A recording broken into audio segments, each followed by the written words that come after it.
The singing sands of Alamosa. Welcome to Great Sand Dunes National Park and Preserve. I'm Ranger Patrick Myers. Great Sand Dunes was first established as a national monument back in 1932 through the efforts of a group of women called the Ladies PEO chapter of the San Luis Valley.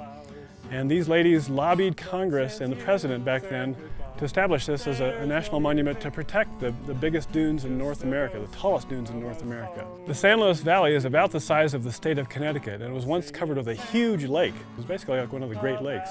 That lake drained away, and leaving this huge sheet of sand in the valley. The southwesterly predominant winds pushed the sand grains toward a low curve in the Sangre de Cristo Mountains and piled up the grains of sand against the mountain range. 750 feet tall, and that's taller than any of the buildings in downtown Denver. I have 3 children myself and love to bring them out to the park. And this is a really safe, perfect park for kids. This park is really made for kids. People assume that there's going to be rattlesnakes here, but because of our high elevation and cool climate, there are no rattlesnakes here, there's no scorpions here. It's a totally safe place for kids to play and explore. The waters of Medno Creek are always shallow enough you're not going to drown in Medno Creek. And there's enough short trails like the Montville Nature Trail and Zapata Falls and just exploring the dunes that kids can find endless activities here in the park. Well, we love the beach. We love coming down to the Medno Creek and letting the kids just play and dig in the sand. The breeze is nice, it's cool. It's hot out there, it's cool here.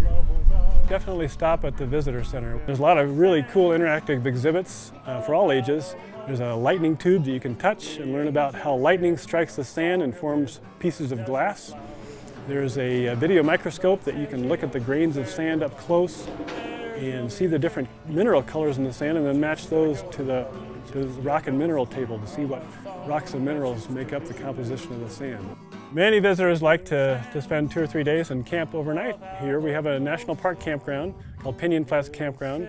Half of that is first come, first serve, and the other half is reservable on recreation.gov.